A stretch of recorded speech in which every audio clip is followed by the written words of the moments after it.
Well, I think I'm stating it strongly, but I think this is really what you're saying, Stuart. That they humans are first, and and yeah, humanism. It's a lovely word because it suggests how it's very positive. We're including all humans, but we're including only humans, and so it's also excluding. Um, do you think is this accurate portrayal of what your point of view is, Stuart? I'm really curious what you would say now. No.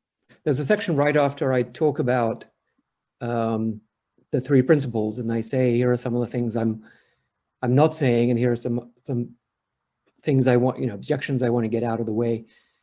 And so I explicitly talk about the rights of animals.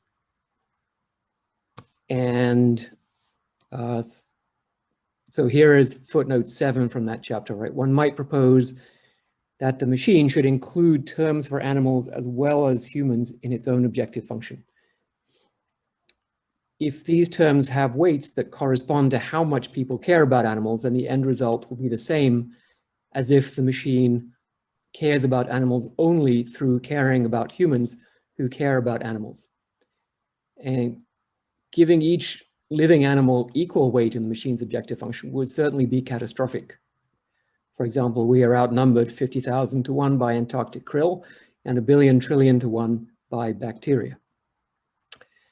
And so what I argue in the chapter, and I can't find the page, unfortunately, easily in this file, is that basically what is rational for us to deploy, right? So I'm talking here about the human race. I'm not claiming to speak for the human race. I'm claiming that, if the human race were to collectively decide what kinds of machines to deploy, what would be rational for them to deploy, right? It would be rational for them to deploy machines that bring about the ends that human beings prefer to have brought about. It wouldn't be rational for us to deploy machines that create the future that we don't want. It would be rational for us to deploy machines that create the future that we do want. And to the extent that we want a future where animals have some well-being, then obviously we will deploy machines that help that, because that will be a term, and this is what that footnote is saying, right? We can do it one of two ways. Either we think of it as a term in our preferences about the future, or we put the animals in as separate entities in their own right, but we have to weight their preferences differently from the weight of preferences that we attach to humans. And so what I'm trying to do here, right, with this whole notion of what's rational to deploy, is actually to take the AI researchers out of the equation altogether, right? Because if we do anything other than that, then we're saying, actually, well, we know better than the human race what the future should be like, right? And here's how it should be like, and here's how we differ from what the human race wants, right? Because somehow we, the AI researchers, know better, and I don't want to be in that position. So that's why I've taken the position I have. I mean, and I say explicitly, actually, two things, right? One is the preferences, the preferences of animals. I think we probably fail to respect them through myopia, right? I think we take actions in a myopic way that don't reflect our own long-term preferences about the health and well-being of the animal kingdom separate from humans. And so that's something that AI could help us fix, right? It could actually say, you know what, don't don't cut down all those forests in Brazil, because, in the long run, there'll be these, huge negative consequences for the animal kingdom. And then you'll be living on a planet that you don't want to be living on. And I also say that it's quite possible that we don't give enough weight to the preferences of animals, right? That we should give more weight, but that's not my business, right? That would be a separate book, right? That I shouldn't sort of fold my arguments about why we should give higher weight to the preferences of animals than we do into a book that's about what is irrational for the human race to deploy in terms of AI systems.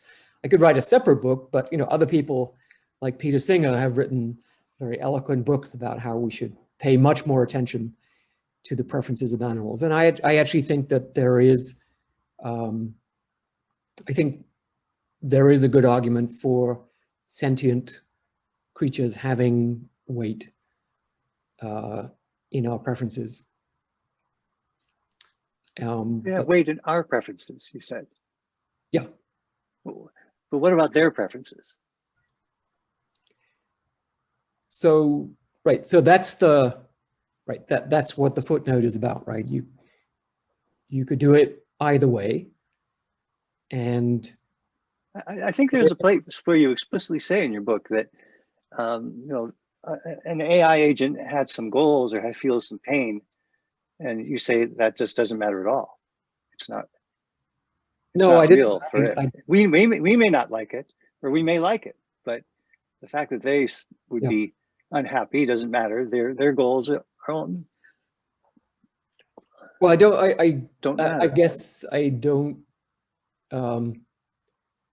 I don't have any reason to believe that AI systems are sentient or suffer pain and misery. Yeah, I mean, I've seen arguments to this effect. There are arguments saying, oh, if it's getting negative reward, then that's analogous to pain. It's making it unhappy. But of course, if as you know very well, Rich, right? If I add 1 million to every reward so that all rewards are positive, the behavior of the agent doesn't change at all, right?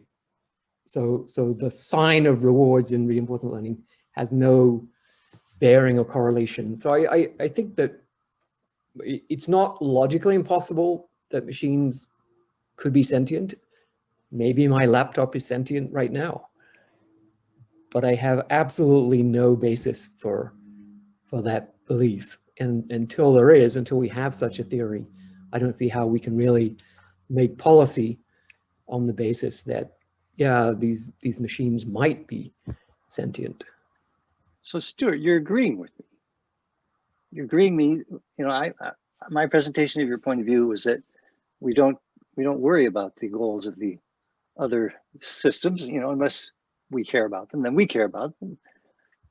We include everyone that's human, and their goals all matter. And even if there's another human who disagrees with me, we have to count that other human.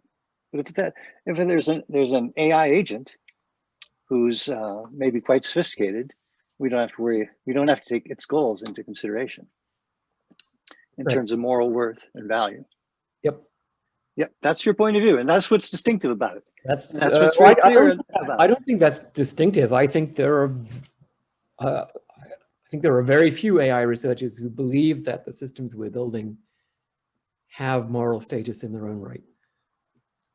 Right. I think it's quite a few. When does the moral status kick in? Right. I mean, I'm adding more lines of C++ to my code, and I add a few more and add a few more, and suddenly it goes from just a C++ to a moral agent. I think many AI researchers, if not most of them, and many of the people here would think that it might be possible that you can make intelligent machines that are just as capable and sentient as a person, in the long term, in the future. I don't know what C code you're going to do. I don't program in C, but and we don't know what will happen. But we do have to plan for the future. And in the future, we expect to have intelligent machines that are intelligent and that are capable and that are capable, yes, but the sentient part, we have absolutely no clue about.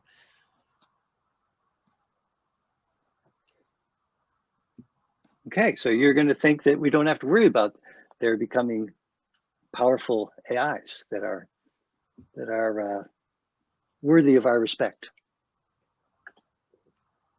I think that's they can be arbitrarily powerful without being sentient, I guess, is my argument. And they're not deserving of moral worth. They're not deserving and are respecting their goals just because they're their goals. Yeah, I think that's very distinctive.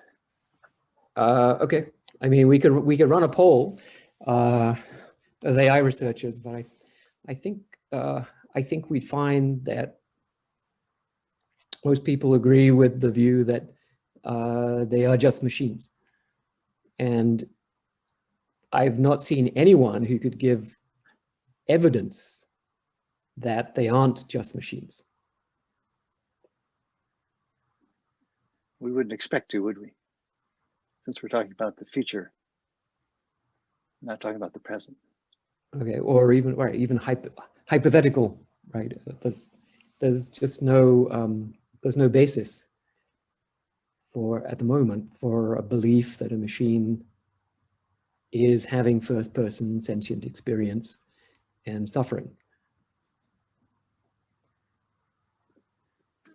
Well, good.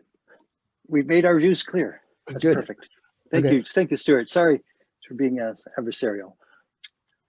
No worries. I think it's an interesting debate, and I don't know, right? Since I said it's a logical possibility, but I can't ascribe any probability to it.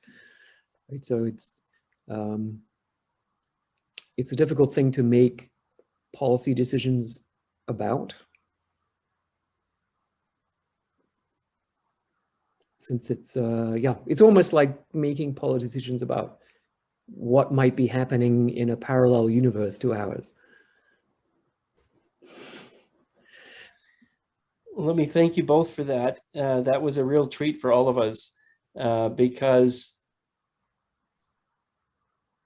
I think that what Rich was bringing forward of why the debate was important is because either we should plan for it or we should not spend any cycles planning for it.